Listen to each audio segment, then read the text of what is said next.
Morning. It's May the 30th, 2014. This is the first video of the sea farm. You might ask yourself, what's the sea farm? Well, if you kind of notice the surroundings.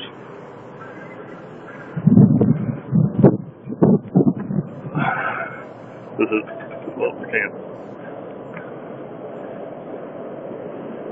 This is our boat, a 45-foot houseboat, docked in Key West, Florida, about as far south as you can get. And we decided to have a garden on it. And so the only way we thought we could do it would be hydroponics. That way we wouldn't have the weight of the soil in pots. And this is how we get aboard. On this side here we have two rain gutters. And this is going to be for greens. That way they won't get direct heat because they would just probably burn up down here in the summer. This is our boarding plank. Okay, I'm going to pause for a moment. This is our aft deck. And you kind of wonder, well, where could you put a farm? And you look above, and it's above our head. I'm going to pause for a moment to climb to the upper deck, up this ladder.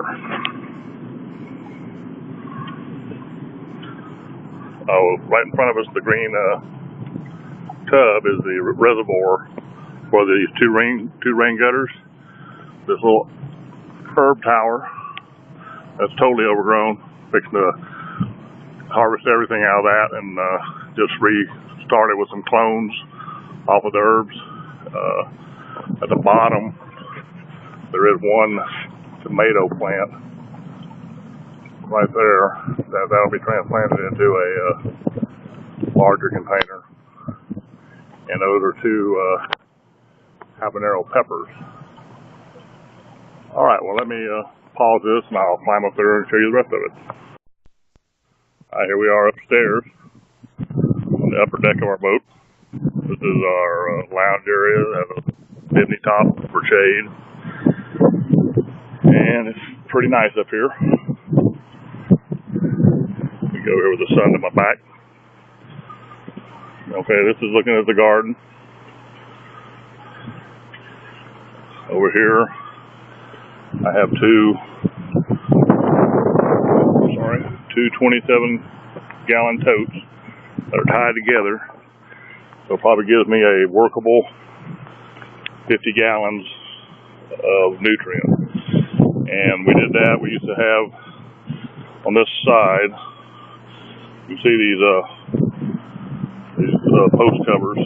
We actually used them vertically with the cap on the bottom as our version of a Dutch bucket, because we just don't have the room for the big square buckets.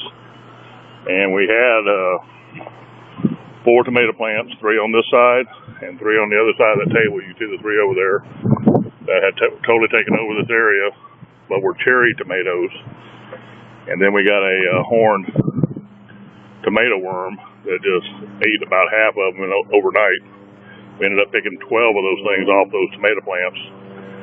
And so we just decided to go ahead and get rid of them and start fresh. Above here, these are Kentucky pole beans, and the first 8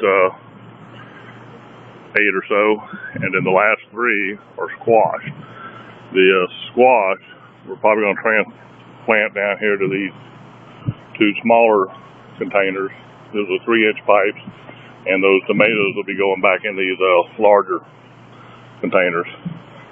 That's the one on the right is a German Queen, and the other one I think is a Better Boy beefsteak, and I believe, yep, it has some small tomatoes right there on it. This is a piece of that one that poor tomato has been broken about 3 times because of that tarp, so that's why we moved it back. And this is actually the mother German Queen, and this big one over here was a sucker in it, so it's just the way it worked out. We didn't grow those from seeds. Behind there did start from seed, and I have the rest of them. They didn't all germinate, so I had to germinate some more, which I'll be planting in the bacon holes today. And those have been in there for about a week. And they were started probably a week before that, so they're about 2 weeks old totally. This is our strawberry patch. That's 12 strawberry plants. We bought 2 flats. They haven't produced a whole lot yet because we let them go to runners, and we have another probably 15 strawberry plants, and we use the method that Sleeve Stack uses, sticking the little runner plant into a rock wool cube and then stick it in a Ziploc bag with a little bit of nutrient, and we had them in there for about 3 or 4 weeks, and now they're usable plants. And so we're trying to figure out where, but 12 strawberry plants, we're just not really getting enough strawberries to do anything with, so we figure we need another 12, and we might run that over here on this side or in a like a strawberry bucket. We have the idea behind this rail up here this high is that, I don't know if you can see it, is that we put this netting across and we get a prevailing east wind, and it will, as you see, the plants are already being blown toward the support, and then we're going to let them grow across the top, creating shade. And then as the beans start to come on, we'll see if we can't get them to come through the netting, and then we just walk around and pick them off the bottom of them. That's the idea anyway. You know, a lot of times ideas don't work, but we'll give it a shot. So these are our Beto buckets, or Dutch buckets. They're the fence post covers. They're cut about 13 inches long. The caps for those stupid things do not fit very tight, and it just took a lot of undue effort to get those to seal. Then, like I said, I have the 2 27-gallon totes, and I drain both the lines. All this section on the back of the boat and everything on this side and up here is run from one pump coming from those totes. I'm probably going to put styrofoam over the top to help with the heat. And I dump the drains, go into the back one, and the pump's in the front one, so it constantly stirs. Also, I have a little manifold here. I have 2 different nutrient lines, and then the one on the back is actually a mixing line. So when I put the nutrients into it, I run that for an hour or 2 just to totally stir the nutrients up. Here's a look down inside of these buckets. I just got them redone yesterday with a new drain line, and so like that, I'll be transplanting those plants today, I hope, unless I let it get too hot. I don't like transplanting them in the heat of the day. They suffer enough as it is. But anyway, that's what's going on. Like I said, this is the first video for Sea Farm, and we'd like to try, maybe try to keep doing this. You always say you're going to do the videos, and then you don't. But anyway, glad to have you all aboard, and we'll see what happens. If you have any questions or comments, feel free to leave them. Cheers.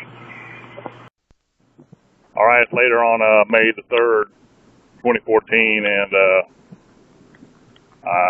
we did take all the herbs out of the little herb tower here. That's kind of what it looks like. It might be sideways on the TV, but and then we just took some cuttings off of the ones we took out, put it back in there. So far they've never failed to produce, and now we have a few extra holes, so we put something else in. I took that tomato and I placed it here for now, and like I said, it'll go in one of these bigger containers probably tomorrow morning. So I got to set them up. I put about 6 inches of lava rock in the bottom of these, and then I use those paint strainers. If you've ever looked at MHP Gardner's website, he shows you how to set those up. So I use the 1-gallon strainers, and they're not quite long enough, so I put a little lava rock in the bottom to support the bottom of the bag.